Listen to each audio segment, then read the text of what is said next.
साथ ही आप सभी का आपके अपने यूट्यूब चैनल टारगेट टीचिंग 247 स्वागत है। साथियों, जैसा कि कल एक पार्ट हो गया था शब्द शक्ति का, जिसमें हमने पढ़ा था कि जो अभिधा जो शब्द शक्ति था या फिर लक्षणा शब्द शक्ति थी, तो दो इसके जो तीन इसके जो तीन प्रकार होते हैं। जैसे पहला जो था अभिधा, दूसरा था लक्षणा और तीसरा होता है शब्द शक्ति का जो प्रकार होता है व्यंजना।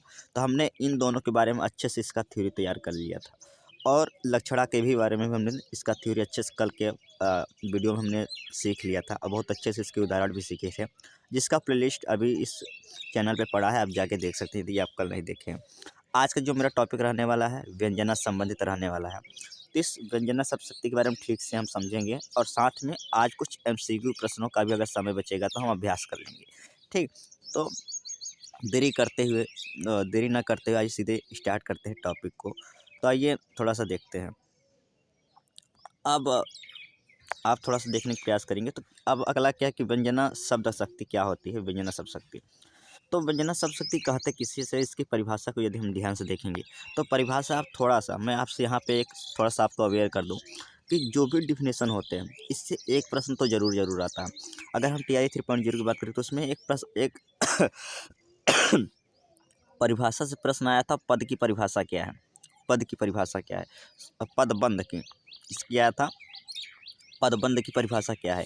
तो एक कोई न कोई परिभाषा आना होता है, इसलिए परिभाषा को भी आप बिल्कुल ध्यान से देखेंगे। जैसे अब व्यंजना शब्द शक्ति क्या है, इसकी परिभाषा क्या है, तो इसकी थोड़ा परिभाषा को हम समझने की कोशिश करेंगे।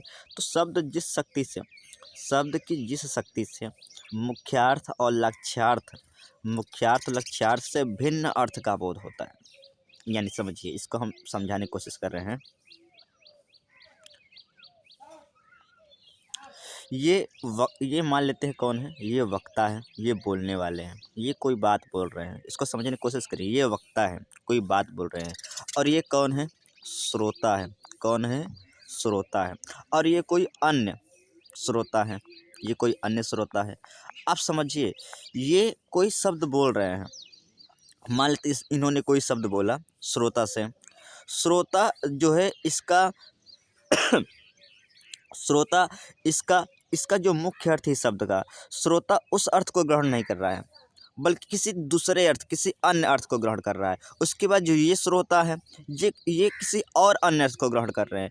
यानी जो मुख्य अर्थ है और लक्ष्यार्थ है, इससे भिन्न, यानी ये जो अर्थ ग्रहण कर रहे हैं और ये जो बोल रहे हैं, ये जो कह रहे हैं, जो वक्ता कह रहे हैं, और ये जो अर्थ ग्रहण कर रहे हैं, इससे इन दोनों से अलग तीसरा व्यक्ति कोई तीसरा अर्थ निकाल ले रहा है। तो इस प्रकार यानी मुख्यार्थ और लक्ष्यार्थ से भिन्न जहाँ पे अर्थ का बोध होता है, वहाँ व्यंजना शब्द शक्ति होता है। अभी मैं एक उदाहरण आपको समझाऊंगा तो आपको चीज़ें क्लियर हो जाएगी। अर्थात कह सकते हैं सरल भाषा में कि वक्ता द्वारा कहे गए कथन का अर्थ न तो मुख्यार्थ से लिया जाए, यानी न तो बोलने वाला जो बोल रहा है ना उससे लिया जाए, और न ही लक्ष्यार्थ से लिया जाए, बल्कि इन दोनों को छोड़कर अन्यार्थ लिया जाए, कोई तीसरा अर्थ लिया जाए। उसे व्यंजना शब्द शक्ति कहते हैं। जैसे थोड़ा सा इसके डिफिनेशन को थोड़ा समझने की कोशिश करेंगे। यानी व्यंजना शक्ति को बोध कराने वाले शब्द को व्यंजक शब्द कहते हैं, और बोधित अर्थ को व्यंग्यार्थ कहते हैं। इसके भी दो प्रकार होते हैं, आपको याद रख लेना है कि भाई व्यंजना शब्द शक्ति के कितने भेद होते हैं। दो होते हैं, शाब्दिक व्यंजना, अर्थी व्यंजना। शाब्दिक व्यंजना क्या होगा कि माफ करिए, शाब्दिक व्यंजना क्या हो जाएगी। शाब्दिक व्यंजना के भी दो भेद होते हैं। यानी आप समझिए, इसको थोड़ा सा देख लीजिएगा यहाँ से कि जो व्यंजना शब्द शक्ति है, इसके व्यंजना शब्द शक्ति के दो भेद हो गए, शाब्दिक व्यंजना, आर्थी व्यंजना। और शाब्दिक व्यंजना के भी दो भेद होते हैं, यहाँ पे देख लीजिएगा। अब शाब्दिक व्यंजना के कौन कौन भेद हो जाएंगे। पहला हो जाएगा अभिधा मूला शाब्दिक व्यंजना, ये पहला है। इसमें क्या है कि जब किसी पद में अभिधा शब्द शक्ति के द्वारा अनेकार्थी शब्दों का एक अर्थ निश्चित कर दिया जाए, कई ढेर सारे शब्द हो और उसका एक ही अर्थ निश्चित कर दिया जाए। ठीक, एक ही शब्द के कई, यहाँ पर किसी पद में अभिधा शब्द शक्ति द्वारा अनेकार्थी शब्दों का एक ऐसा शब्द जिसके अनेक अर्थ हो, ऐसा शब्द जिसके अनेक अर्थ हो, लेकिन उन सभी अर्थों को किसी एक अर्थ निश्चित कर दिया जाए, तो उसे अभिधा मूला शाब्दिक व्यंजना शब्द शक्ति कहते हैं। जैसे कुछ प्रश्न ये लेते हैं, जैसे ये प्रश्न एक यहाँ पर है, एक ये है, एक उदाहरण यहाँ पे लेते हैं, जैसे सुबरन को ढूंढत फिरत कवि व्यभिचारी और चोर। एक ही शब्द है सुबरन। एक शब्द क्या है, आप यहाँ पे बहुत ध्यान समझिएगा इस उदाहरण को। शब्द क्या है, सुबरन। क्या है, सुबरन। ठीक। अब सुबरन को ढूंढत फिरत कवि, व्यभिचारी और चोर। अब यहाँ पे एक ही शब्द है सुबरन। अब इस सुबरन का, अब ये एक शब्द है, अब इसके अनेकार्थी इसके अर्थ बनेंगे। इस अनेकार्थी शब्द के अनेक अर्थ बनेंगे। जैसे कि सुबरन, अगर हम बात करें कवि के संदर्भ में देखा जाए, तो कवि के संदर्भ में सुबरन का अर्थ होता है, आप देखिए कवि के लिए जो सुबरन का अर्थ होगा सुंदर वर्ड। वर्ड मतलब अक्षर। कवि जब भी कविता लिखता है तो सुंदर सुंदर शब्दों की तलाश करता है, सुंदर सुंदर अक्षरों की तलाश करता है, ताकि उसके काव्य में जो है सुंदरता बढ़ जाए। तो सुबरन को ढूंढत फिरत, सुबरन यानी सुवर्ण, अच्छे अक्षरों को ढूंढते फिरते हैं। अब इनके लिए सुबरन का अर्थ क्या हो जाएगा, कवि के लिए भाई ये हो जाएगा सुंदर वर्ण। और व्यभिचारी व्यक्ति है, जो कामी पुरुष होता है, जो कामी व्यक्ति है, जो व्यभिचारी पुरुष है, वो सुबरन का अर्थ क्या लगाएगा, वो व्यभिचारी के लिए सुबरन का अर्थ क्या हो जाएगा, सुंदर स्त्री। सुबरण यानी सुंदर स्त्री।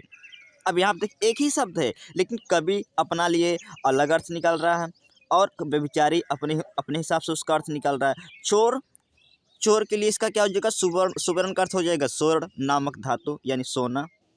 तो कहने क्या अर्थ है, मैंने क्या बताया था, व्यंजना शब्द शक्ति क्या होता है, मैं बताया था एक वक्ता है, एक श्रोता है और कोई अन्य श्रोता है। तो बोल ये कुछ और रहा है, लेकिन इसका अर्थ ये जो इसका मुख्य अर्थ ये भी नहीं ग्रहण कर पा रहे हैं, और ये जितने लोग हैं ये अपने अपने अपने हिसाब से अलग अलग अर्थ निकाल ले रहे हैं। ठीक, यानी देख रहे हैं जैसे कवि यहाँ पे अपना लिए अलग अर्थ निकाल लिया है, चोर अपने लिए अलग अर्थ निकाल लिया है, और वे बेचारी अपने लिए अलग अर्थ निकाल रहे, यानी सीधा सा बात है कि सुबरन को ढूंढत फिरत कवि, व्यभिचारी और चोर। तो यहाँ से इस उदाहरण को हम समझ सकते हैं कि यहाँ पे व्यंजना शब्द शक्ति है, और व्यंजना शब्द शक्ति में कौन सा है, यहाँ पे जो व्यंजना शब्द शक्ति है उसमें क्या है, शाब्दी, अभिधा अभिधा शाब्दी मूला व्यंजना। इसमें ऐसा क्यों है, क्योंकि यहाँ पे जब अनेकार्थी शब्दों के अनेक अर्थ हो और सभी अपना अपना अर्थ निकाले, तो वहाँ पे अभिधा। जैसे एक और उदाहरण लेते हैं, जैसे अभी हमने क्या बताया, अभिधा क्या होता है, शब्द शक्ति के द्वारा। जैसे अभिधा मूला शाब्दी व्यंजना क्या होती है कि जहाँ पे कोई अनेकार्थी शब्दों का एक अर्थ निश्चित कर दिया जाए, यानी कवि के लिए एक अलग अर्थ निश्चित कर दिया है, उसके लिए एक अलग निश्चित कर दिया जाए, तो वहाँ पे अभिधा मूला शाब्दी व्यंजना शब्द शक्ति कहलाता है। जैसे एक और यहाँ पर उदाहरण लेते हैं, जैसे चिर जियो जोरी जुरे क्यों न स्नेह गंभीर, और को घटे ये वृषभानुजा वे हलदर के वीर। यहाँ पे क्या है रहा, वही है कि समान अर्थ के अनुसार देखा जाए तो वृषभानुजा और हलदर वीर किसके लिए प्रयोग किए जाते हैं, गाय और बैल के लिए। वृषभानुजा और हलदर का अर्थ क्या होता है, वृषभानुजा का अर्थ होता है गाय और हलदर का होता है बैल। ठीक, लेकिन यहाँ मुख्यतः और लक्ष्यार्थ में बाधा उत्पन्न होकर के इसका तीसरा अर्थ निकल रहा है। वृषभानुजा और हलदर की वीर के लिए यहाँ पे वृषभानुजा राधा के लिए प्रयोग कर दिया गया, अपने हिसाब से अर्थ बना दिया गया है, और हलदर कृष्ण के लिए, ठीक, या बलराम के लिए हम कह सकते हैं। ठीक, तो यहाँ पे भी वही सिस्टम है, तो इसको भी हम समझ लेते हैं उसी तरीके से। अब आइए थोड़ा सा हम अगला जान लेते हैं। अगला क्या है, लक्षणा मूला शाब्दी व्यंजना। क्या है, लक्षणा मूला शाब्दी व्यंजना। आइए इसको जान लेते हैं। जब किसी प्रयोजन की सिद्धि हेतु किसी लक्षण शब्द का प्रयोग किया जाए तो वहाँ लक्षणा मूला शब्द शक्ति होता है। याद रखिए, फिर से आप इसका डिफिनेशन देखिए, किसी प्रयोजन यानी किसी उद्देश्य के लिए, किसी उद्देश्य की पूर्ति है तो किसी लक्षण शब्द का प्रयोग किया जाए, वहाँ लक्षणा मूल शब्द शक्ति होती है। समझते उदाहरण से यहाँ पे। अब ये है, जैसे पहला उदाहरण है, यहाँ पे देखिएगा, जैसे चाले की बातें चली सुनत सखिन के टोल, और गोए हूँ लोयन हसत विहंसत जात कपोल। इसका अर्थ क्या हो जाएगा, इस पंक्ति में देखा जाएगा कि गौने की बात सखियों के मुख सुनकर नायिका, ये जो नायिका है वो गौने की बात, गौना क्या होता है, शादी के बाद फिर जब पहली बार जाती हैं स्त्रियाँ अपने कहाँ पे, ससुराल में, तो उसे गौना बोलते हैं। तो गौने की बात जब सुनी नायिका, जो इस कविता की मुख्य नायिका है, तो अपनी सखियों से जब सुनती हैं तो नायिका, चाले की बातें चली सुनत सखिन की टोला, और गोए हूँ लोयन हसत हसत। ठीक, यानी प्रसन्न होने का वर्णन किया गया यहाँ पे नायिका के, और यहाँ कपोलों का हंसना।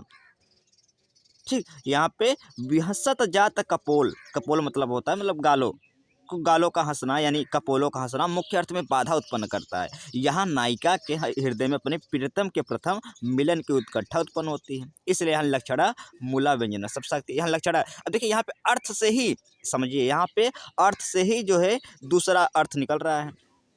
यहाँ पे हुआ क्या है कि यहाँ पे जो है लग तो रहा कि यहाँ कपोलों का हंसना से ये लग रहा है कि ये खुश हो रहे हैं, लेकिन यहाँ पे प्रियतम के प्रथम मिलन की यहाँ पे उत्कंठा पैदा हो रही है। तो इस प्रकार से हम समझेंगे कि अर्थ के आधार पे यहाँ पे चीज़ें बदल रही हैं, तो इसलिए यहाँ पे अर्था क्या कहते हैं, ये हमारा लक्षणा शब्द शक्ति हो जाएगी। अर्था वाला देखेंगे यहाँ पे, जिस शब्द शक्ति में व्यंग्यार्थ किसी शब्द पर आधारित न होकर के अर्थ पर आधारित हो। यहाँ पे जो व्यंग किया जा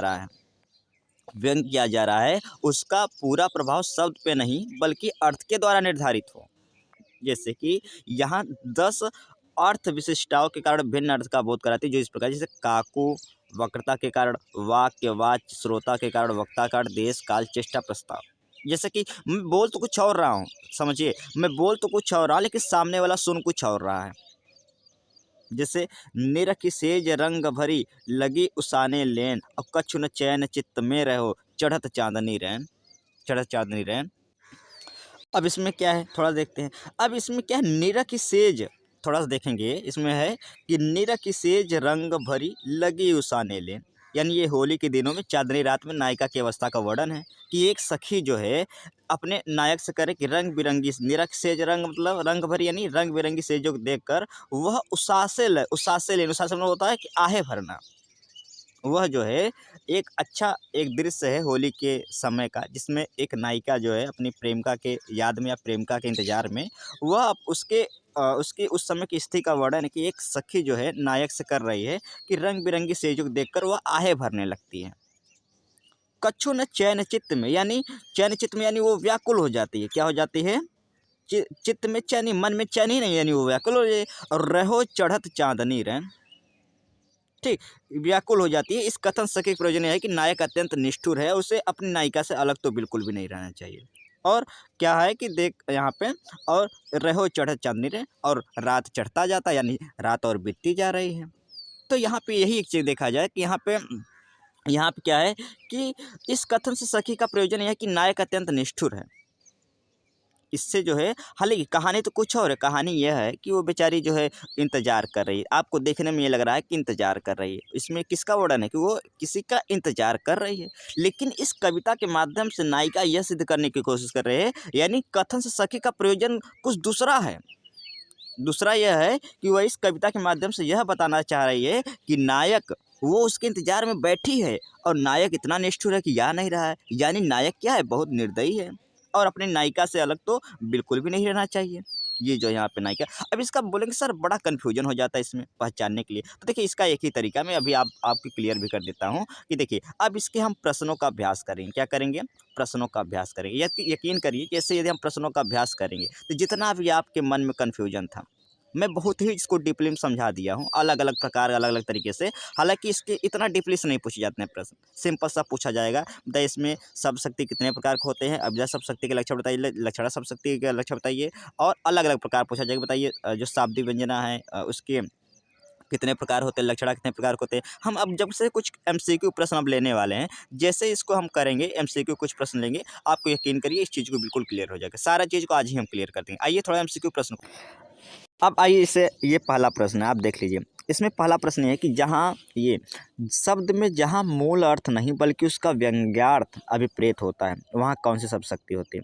शब्द में जहाँ मूल अर्थ नहीं बल्कि उसका व्यंग्यार्थ अभिप्रेत होता है, ठीक। जैसे अभी हमने पढ़ा था कि नायिका क्या की थी, अभी हमने क्या पढ़ा था कि जो नायिका थी इस पूरे कविता को, जस्ट अभी जो हमने पढ़ा था उसमें क्या यही तो हुआ था कि नायिका जो है अपने उस कविता के माध्यम से जो नायक है उसको उलाहना दे रही है, यानी उसके ऊपर व्यंग्य कर रही है। और उसका शब्द यहाँ पे शब्द तो कुछ और कह रहे थे, शब्द तो ये कह रहे थे कि बेचारी अकेली है, लेकिन अर्थ के आधार पे ये देखा जा रहा था कि शब्द में जहाँ मूल अर्थ नहीं बल्कि उसका व्यंग्यार्थ, वो व्यंग के माध्यम से वो अपना भाव व्यक्त कर रही थी नायक के लिए। तो यहाँ पे कौन सा होता है? व्यंजना होता है। सिंपल सा आपको समझ लेना चाहिए। थोड़ा सा ये पढ़ते व्यंजना शब्द शक्ति कुछ लक्षण जान लेते हैं, जिससे ट्रिक्स हम कुछ जान लेते हैं। जैसे कि शब्द में जहाँ मूल अर्थ नहीं बल्कि उसका व्यंग्यार्थ अभिप्रेत होता है, वहाँ व्यंजना शब्द शक्ति होता है। जैसे व्यंजना शब्द शक्ति शब्द के जिस व्यापार से मुख्य और लक्ष्य अर्थ से भिन्न अर्थ की प्रतीति होती है, यानी जहाँ पे जो वक्ता है श्रोता के कहने के आधार के अर्थ के विपरीत उसके व्यंग से कोई हमको अर्थ, जैसे कि यहाँ पे एक ये सिंपल सा है कि सुबह के 8 बज गए हैं। अब सुबह के 8 बज गए, ये इसका शब्द का अर्थ तो कुछ दूसरा है। अब लेकिन ये जो किसी से कहा जा रहा है, ये व्यंग के अर्थ पे कहा जा रहा है। व्यंजना का अर्थ ही होता है व्यंग, व्यंग के अर्थ पे। जैसे कि एक कर्मचारी है, उसका कोई नौकर देरी से आ रहा है, तो वो ऐसे बोल रहा है, अरे थोड़ा सा और जल्दी करिए, सुबह के 8 बज गए तब आप। हो सकता है वो सुबह 5 बजे उसका ऑफिस खुलता है, वो 7 बजे आया है 2 घंटा लेट, तब भी उससे बोला कि अब सुबह के 8 बज गए तब आप आए हैं। तो ये व्यंग कर रहा है कर्मचारी। पुजारी है, तो कोई भक्त जा रहा दर्शन करने, तो पुजारी ये भी कहते हैं कि जैसे अब पुजारी अब कोई मान लेते 8 बजे मंदिर बंद होने वाला है, कोई भक्त आने वाला है, तो अब क्या बोलेंगे पुजारी कि अब सुबह 8 बजे मंदिर नहीं खुलेगा। यानी हो सकता है कि सुबह 7 बजे ही मंदिर, सुबह 6 से 7 ही उसके मंदिर का टाइमिंग हो, लेकिन लेट आने की अर्थ में उसको व्यंग कर रहा है। गृहिणी के लिए अलग हो जाएगा, ऐसे विद्यार्थियों के लिए अलग हो जाएगा, है कि नहीं। तो इस तरीके का, यानी देखा जाए तो ना ये शब्द के अनुसार इसका जो है अर्थ निकाला जा रहा है, ना अर्थ के अनुसार इसका अर्थ निकाला जा रहा है, बल्कि इसका प्रयोग व्यंग के लिए किया जा रहा है। किसके लिए? व्यंग के लिए। तो यहाँ पर क्या हो जाएगा? व्यंजना शब्द शक्ति होती है। आपको याद रखना बेहद जरूरी है। व्यंजना शब्द शक्ति के भेद कितने होते हैं? 2, शाब्दिक व्यंजना, अर्थी व्यंजना, ये आपको याद रख लेना है। और थोड़ा सा कुछ जानते हैं। अभिधा शब्द शक्ति जो होता है, अभिधा शब्द शक्ति से तात्पर्य यह होता है कि शब्द को सुनने पढ़ने के बाद पाठक को शब्द को लोक प्रसिद्ध अर्थ तुरंत प्राप्त होना है। ये अभिधा शब्द शक्ति ज्ञान। जो अभिधा लक्षणा व्यंजना है वो क्या होता है?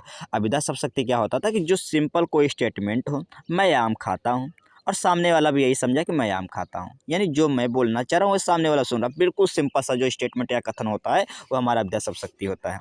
वाक्य में अभिधा शब्द शक्ति वहाँ होती है जहाँ पर वक्ता द्वारा कहे गए कथन का श्रोता द्वारा ज्यों का त्यों अर्थ ग्रहण कर लिया जाता है, कोई उसमें नहीं। जैसे कि दिवस का अवसान समीप था, यानी सिंपल सी बात है कि हाँ, दिन बीतने वाला था, ख़त्म होने वाला था। इसी तरीके से मैं सिंपल सा बोलूँ भाई, सिंपल सा कि गाय घास चर रही है, तो ठीक है गाय घास चरे, मेरे लिए भी बोला, आप भी सुने गाय घास चरे, इसका अर्थ है गाय घास ही चर रही है। कोई इसमें अर्थ का अनर्थ नहीं होता, ना कोई व्यंग होता है। तो अभिधा शब्द शक्ति होता है। ठीक, अभिधा शब्द शक्ति के 3 प्रकार होते हैं: यौगिक शब्द, रूढ़ शब्द, योग रूढ़ शब्द, मैं कल बताया था। ठीक, लक्षणा शब्द शक्ति क्या होता है? इसमें क्या होता है कि वाच्यार्थ को छोड़कर इससे संबंधित रूढ़ी या किसी प्रयोजन के अर्थ से स्पष्ट, जैसे पंकज के फूल ले आओ। यहाँ पंकज का अर्थ क्या है? कमल से, जो रूढ़ अर्थ है। पंकज का यहाँ पे क्या है? पंकज का देखिए, समझिए, पंकज के फूल लाओ। अब आपको लग रहा है कि अब यहाँ पे रूढ़ी या किसी प्रयोजन से अर्थ स्पष्ट होता है। यहाँ पे ये जो शब्द प्रयोग होता है, इसमें कोई जो है क्या होता है? कोई रूढ़ शब्द का प्रयोग होगा। और यहाँ पे जो है पंकज का अर्थ क्या है? कमल है, जो रूढ़ अर्थ है। जो पंकज का अर्थ क्या है? रूढ़। हालांकि सुनने के लिए कुछ और है, लेकिन इसका क्या है कि भाई यहाँ पे पंकज एक रूढ़ शब्द है, तो यहाँ पे इसका रूढ़ अर्थ बन जाता है। ये लक्षणा होती है। इसके थोड़ा सा और कुछ उदाहरण करेंगे ना तो आराम से समझ जाएंगे। प्रतिभा का संबंध किससे होता है? तो काव्य हेतु से, मैं बताया था पहले क्लास में। देखेंगे प्रतिभा का संबंध किससे होता है? काव्य हेतु से होता है। थोड़ा सा इसके बारे में डिटेल जान लेते हैं। तो प्रतिभा होता क्या है, थोड़ा समझिए। तो काव्य हेतु से तात्पर्य होता है काव्य किस कारण से लिखा गया। काव्य हेतु का होता है काव्य का लिखने का उद्देश्य क्या है, काव्य का कारण क्या है। काव्य हेतु में प्रतिभा को सर्वाधिक महत्व दिया गया है। प्रतिभा क्या है? आपका जो है प्रतिभा होता क्या? प्रतिभा के महत्व के बारे में भट्टोट जी कहते हैं। कौन? भट्टोत जी कहते हैं कि प्रज्ञा नव न ओन्मेष शालिनी प्रतिभा मता, यानी अर्थात प्रतिभा उस प्रज्ञा का नाम है जो नित्य नवीन रसानुकूल विचार उत्पन्न करती है। प्रतिभा है क्या? आप जो है कोई कविता लिख रहे हैं, तो आपके मन में कविता लिखने के लिए जो शब्दों का चयन करने का जो आपके मन में जो विचार पैदा करे, उसके पीछे जो शक्ति है, आपके पीछे मन, उसके पीछे शब्दों को गढ़ने का जो विचार पैदा कर रही है, यानी प्रतिभा उस प्रज्ञा, उस बुद्धि का नाम है जो, यानी उस विचार के पीछे जो शक्ति काम कर रही है उसका नाम है, जो आपके अंदर नए और रस से अनुकूल, यानी रस से भरे हुए, यानी मतलब उसमें सृजनात्मक से भरा हुए विचार उत्पन्न कर रही, वही हमारा प्रज्ञा, यानी वही हमारी प्रतिभा कहलाएगी। और वो जो प्रतिभा को पैदा कर रही है जो प्रज्ञा, वह प्रज्ञा ही हमारी प्रतिभा कहलाती है। ठीक। आचार्य वामन जी इसके लिए क्या बोलते थे? आचार्य वामन जी ने भी प्रतिभा को जन्मजात संस्कार मानते हुए काव्य रचना का अनिवार्य गुण माने हैं। यानी जो है काव्य रचना में प्रतिभा का अपना होना बड़ा महत्व है।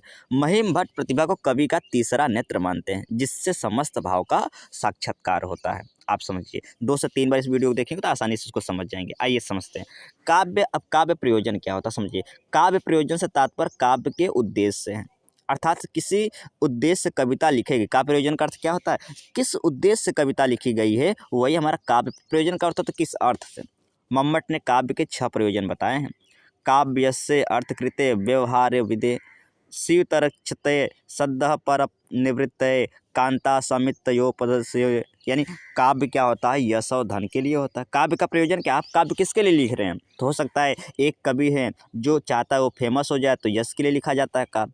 हो सकता है कोई गरीब कवि वो धन के लिए लिख रहा है, या हो सकता है कि यह लोक व्यवहार की शिक्षा से मिलती है, और इससे काव्य प्रयोजन क्या होता है? जो काव्य होता है ये लोक व्यवहार की शिक्षा से मिलती है, और काव्य प्रयोजन करने से अमंगल दूर होता है। और काव्य से जो है कविताओं वगैरह रस लिखने से मन में बड़ा शांति की अनुभूति होती है, क्योंकि जो मन के विचार होते हैं वो सामने आ जाते हैं, तो मन खाली हो जाता है और मन को बड़ी शांति मिलती है। कविता से कांता के समा उपदेश ग्रहण करने का अवसर मिलता है।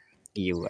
अब थोड़ा सा जानते हैं यहाँ पे कुछ चीज़। मुक्तक काव्य क्या होता है, महाकाव्य क्या होता है, खंड काव्य क्या होता है, क्योंकि इससे प्रश्न बिल्कुल आते हैं। समझ लीजिए, इससे बिल्कुल अर्थ आते हैं, इससे प्रश्न आते हैं। तो काव्य का स्वरूप क्या होता है? काव्य से स्वरूप का तात्पर्य काव्य के रूप, यानी कविता किस किस रूप में लिखी जाती है, कविता के रूप कितने होते हैं, कविता कौन कौन से रूप में लिखे जाते हैं। तो श्रव्य के स्वरूप के आधार पर काव्य के 2 भेद होते हैं।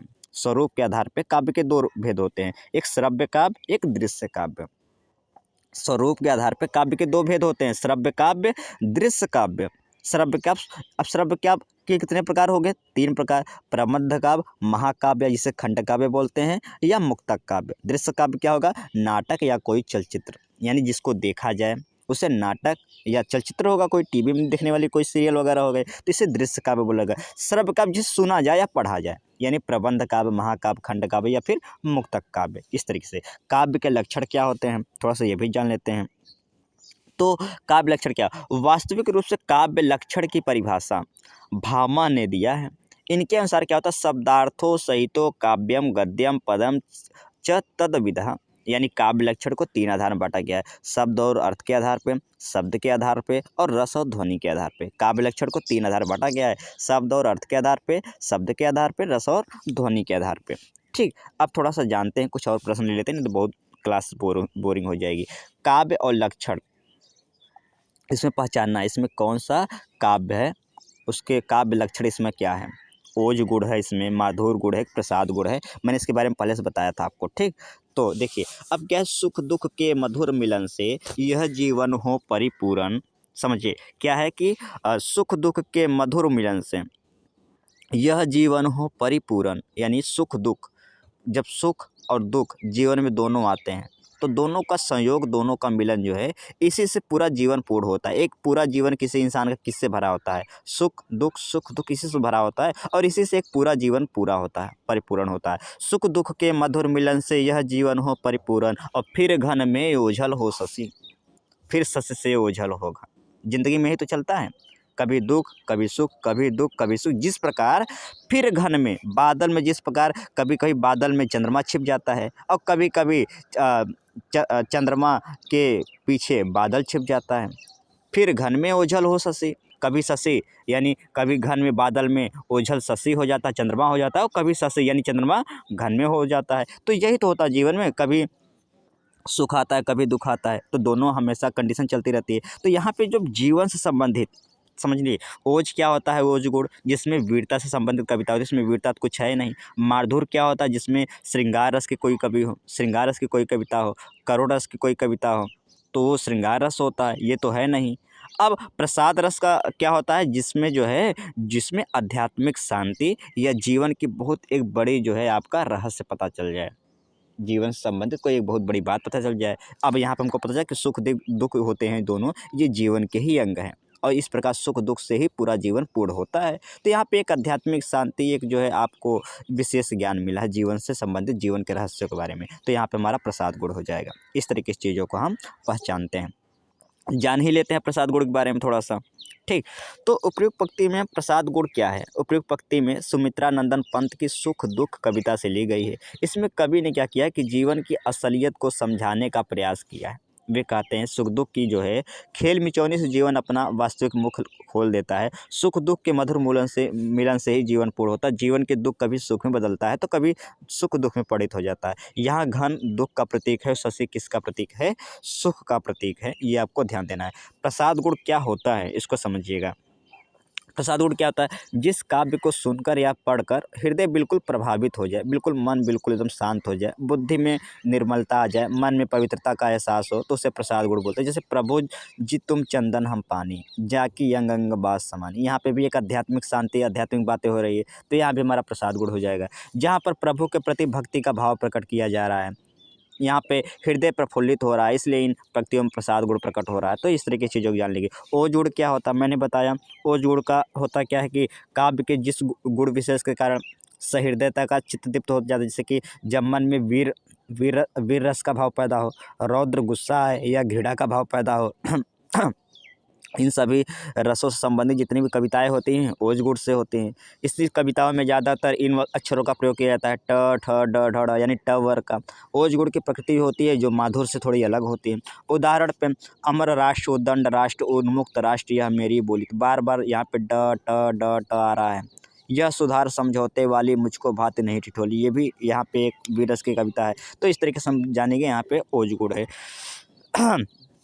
माधुर गुण क्या होता है? जिस गुण विशेष के कारण सहृदय का चित्त आनंद से द्रवित हो उठे, उसमें कठोरता अथवा विरक्ति पैदा न हो, उसे माधुर गुण कहते हैं। जैसे श्रृंगार रस की जितनी कविताएं हैं, नायक नायिका के बीच की जो प्रेम प्रसंग होते हैं, जो करुण रस की कविताएं होती हैं, जो शांत रस की कविताएं होती हैं, सभी माधुर गुण के अंदर। जैसे बीत विभावरी जागरी, अंबर पनघट में डूबोरी, तारा उघू, तो ये सभी चीज़ें होती हैं।